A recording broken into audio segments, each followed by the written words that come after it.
I'm Emmanuel Cleaver. I represent the 5th Congressional District of Missouri. My office is, of course, in Washington, D.C., and I work out of the U.S. Capitol. And just down the street from my office and the National Capitol is the National Archives, with all kinds of information that you would really like to see. But have I got good news for you? There is a National Archives division right here in Kansas City, Missouri. It is our nation's record. It is a photograph of our nation's past and a sketch of what will come. At the National Archives at Kansas City, we have over 50,000 cubic feet of holdings made up of documents, artifacts, and photographs. These items tell the story of who we are as a people and as a nation. The National Archives is a very unique facility. We're very lucky to have it in Kansas City. You don't have to go all the way to Washington, D.C. to visit the National Archives, and you can discover so much about yourself and the nation. If you love American history, if you love genealogy, it's a great place to come and visit and get lost for a day in history.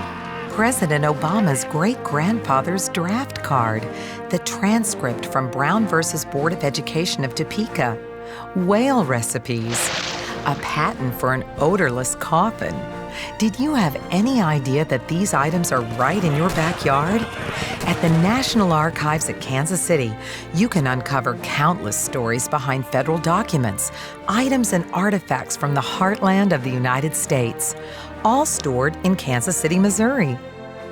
One of my favorite records is one called Sea Beef. We don't really have a lot of whales here in Missouri, so I'm not sure that it really took off, but it's actually a full recipe for how to brown and cook a whale and serve it at a dinner party in lieu of beef.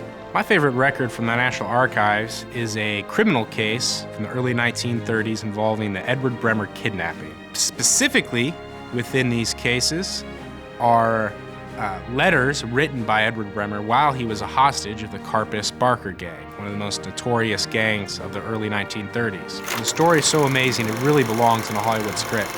One of my favorite documents is the arrest warrant for Sitting Bull. It led directly to his death. They went to go serve and a fight broke out, he was killed. When you come to the archives, you're actually touching and looking at the original records. Here at the National Archives, we encourage all educators to take advantage of all of the assets we have to offer. We have an amazing collection of documents and photographs for students and teachers to discover here at the National Archives. Everything from Native American records to the settlement of the West, to amazing court cases, to documents relating to important time periods in history, such as the Great Depression, World War I, World War II. You can even research your family history right here at the archives. We have wonderful resources for genealogy. If you come in and you just have a name and a birth year even, like 1860, I know my grandfather was born in Missouri. That's enough to kind of start going on. I've got my family back to 1740 with knowing nothing other than just pulling things and searching books and stuff like that. It's fun. The National Archives preserves the permanent records of the federal government for the people of the United States. The National Archives at Kansas City is one of 13 branches and is located next to historic Union Station. It serves the Central Plains with records from Kansas, Nebraska, Missouri, Iowa, Minnesota, North and South Dakota. If it involved federal business in one of these states, it's likely there's a record here at the archives. Every day what I get to do is I get to help people find buried treasure. There is absolutely no substitute for holding an original primary source document in your hand. We allow you to come in and view these documents and research them. There are over 60 million pages of historical records dating as far back as 1815. If you come to the National Archives, you can actually see them firsthand and say this piece of paper has been around for 200 years. This is the piece of paper that Wild Bill Hickok signed. He looked at it, he held it. How do you know the truth of your past if everything you have is a secondhand source?